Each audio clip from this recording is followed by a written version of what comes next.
Oh,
Hommage à Maulana Cheikh El Hadj Babouba Darul Mouhibine Wadiba.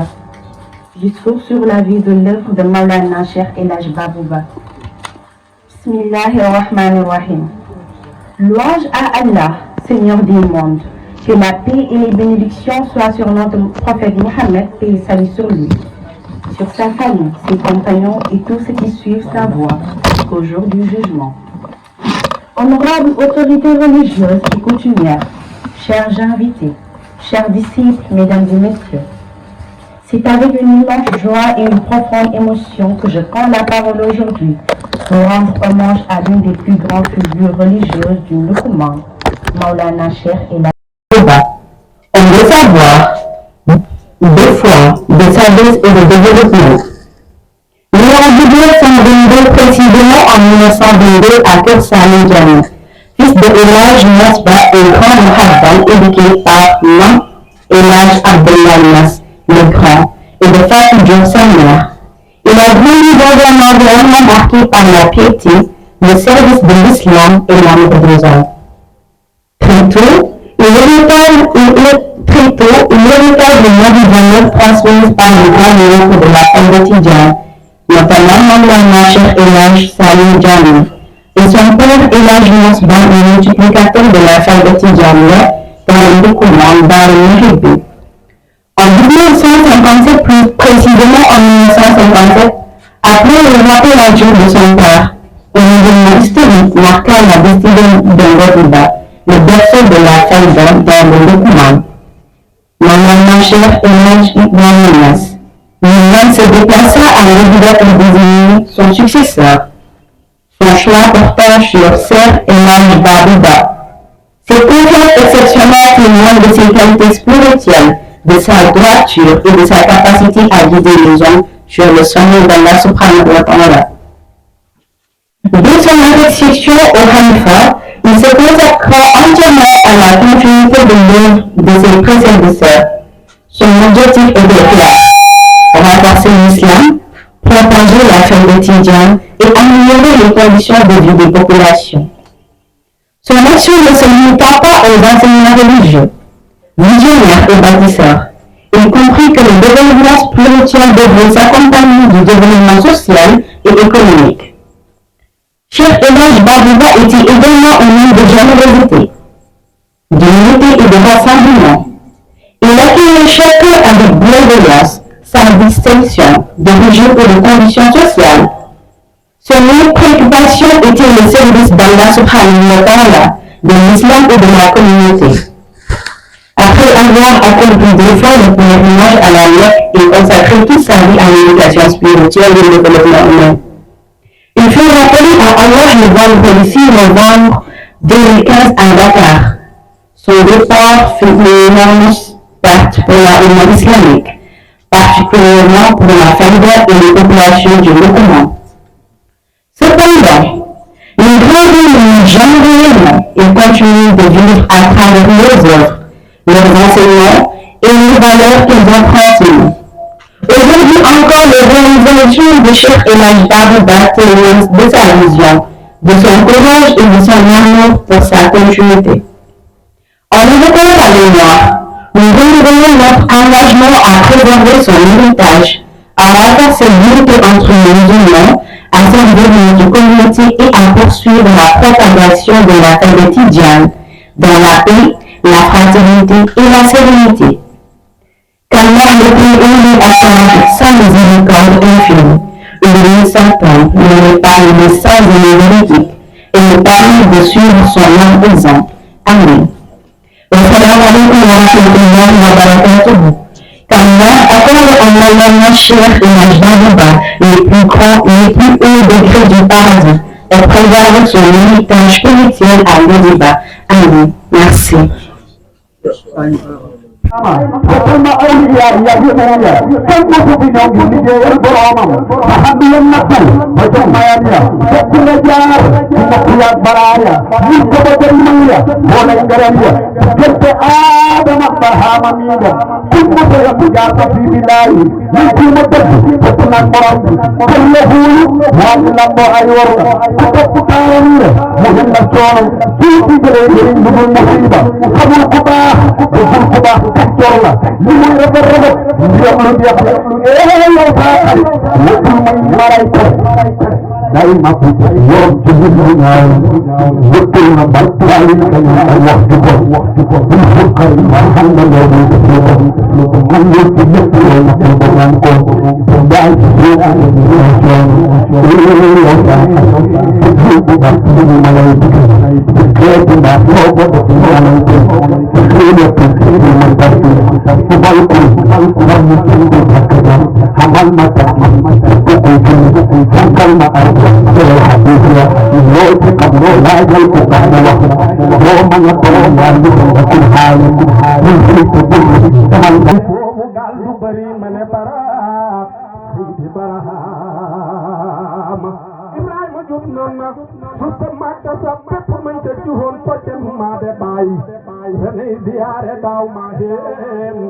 Seydi Barahama Haru Hira Safa ak Marwa ker wañ sene bay ñu naan ko nagi ñëw na moo de Barahama picam xaqu dërëm wallahi ku ko suuru tay dam say laaf doole xamu xam ñi wattu leen Seydi Barahama la ilaha illallah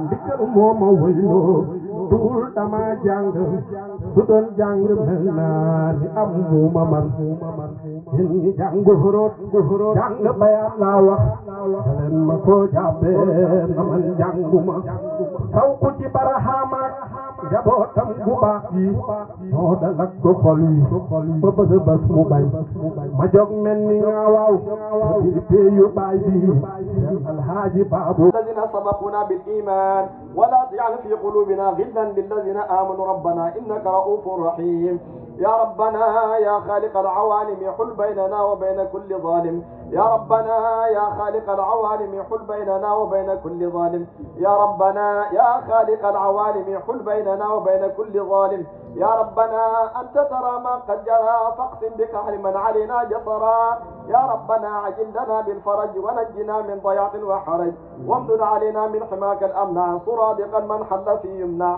اللهم احرسنا بعينك التي لا تنام اللهم احرسنا بعينك التي لا تنام اللهم يا رب احرسنا بعينك التي لا تنام وكنفنا في كنفك الذي لا يرام واجعلنا في جوارك الذي لا يغفر ولا يضام اللهم إنا نعوذ بك في نحور الأعضاء ونعوذ بك من شرورهم اللهم اكفناهم بما شئت اللهم اكفناهم بما شئت اللهم اكفناهم بما شئت اللهم إنك أعلم بأعدائنا وكفى بك وليا وكفى بك نصيرا اللهم اغفر لحينا وميتنا وكبيرنا وصغيرنا وذكرنا وأنثانا وحاضرنا وغائبنا وحرنا وعبدنا وتاعنا وعاصنا اللهم اغفر لنا أجمعين وتوفنا مسلمين واحشرنا في زمرة النبيين والصديقين والشهداء والصالحين واكفنا ما أهمنا وما لم يهمنا من أمور الدنيا والدين واكف عنا أيدي المعتدين ولا تجعلنا فتنة للقوم الظالمين ولا تجعلنا يا رب فتنة للقوم الظالمين ولا تجعلنا يا رب يا الله فتنة للقوم الظالمين ونجنا برحمتك من القوم الكافرين واجعلنا من عبادك المخلصين برحمتك يا أرحم الراحمين يا رب العالمين. اللهم صل على سيدنا محمد الفاتح لما أغلق والخاتم لما سبق ناصر الحق بالحق والهادي إلى صراطك المستقيم وعلى آله حق قدره ومقداره العظيم. اللهم صل على سيدنا محمد الفاتح لما أغلق والخاتم لما سبق ناصر الحق بالحق والهادي إلى صراطك المستقيم وعلى آله حق قدره ومقداره العظيم. اللهم صل على سيدنا محمد الفاتح لما أغلق والخاتم لما سبق ناصر الحق بالحق والهادي إلى صراطك المستقيم وعلى آله حق قدره ومقداره العظيم. صلاة تفتح لنا بها أبواب الرضا والإجابة والتيسير وتغلق عنا بها أبواب الشر والضلالة والطغيان والمرض والسقم والتعصير وتكون لنا بها وليا ونصيرا أنت ولينا مولانا فنعم المولى ونعم النصير. اللهم يا ربي أنت أمرتنا بدعائك ووعدتنا بإجابتك فقد دعوناك يا رب كما أمرتنا فأجبنا يا رب كما وعدتنا يا